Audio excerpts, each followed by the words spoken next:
Hi, this is Richard Chamberlain, and welcome back to the Protecting Your Family's Future podcast. This is episode number 55. Today, we're going to be talking about powers of attorney. We're going to be wrapping up our discussion on the different issues that arise with powers of attorney when you're setting them up.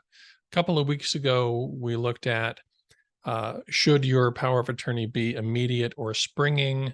We looked at should it be a general power of attorney or a limited power of attorney? Today, we're going to be talking about the difference between a power of attorney that you do in your individual capacity as compared to a power of attorney that you do in your fiduciary capacity. Now, if you don't have a living trust, then that may not make a whole lot of sense to you. But if you do have a living trust, then this is something that you really need to know and understand. The issue comes up because sometimes as people get older, they will want to have their children more involved in the management of their finances, but they're not quite ready to give up control of their assets.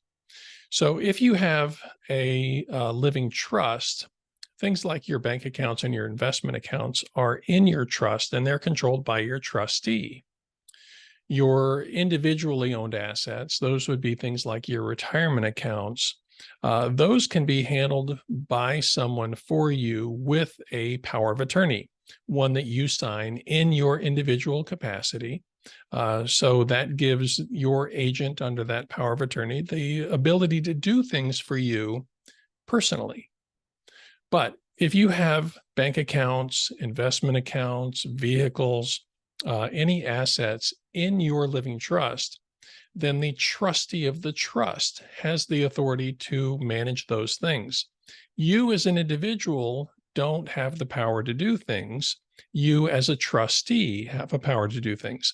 So that trustee is a fiduciary role.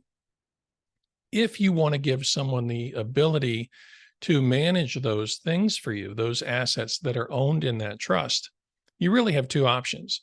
You can resign as trustee and let your successor trustee take over.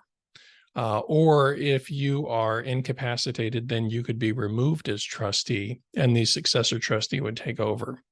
But sometimes our clients will tell us, Richard, we're not ready to have someone take over for us. We don't want to give up control. We just want some help.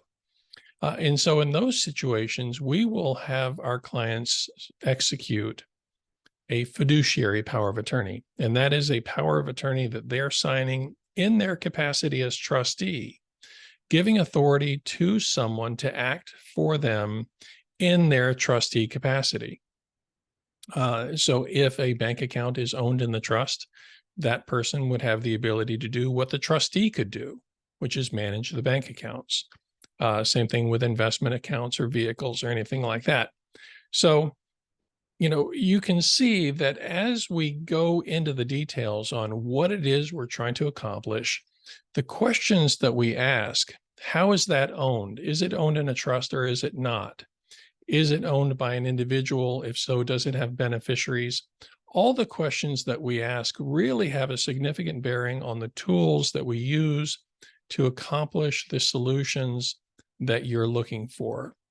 So a power of attorney, either in an individual capacity or in a fiduciary capacity, can be a very powerful thing in helping you get things done depending on your circumstances. So I hope that's helpful for you today.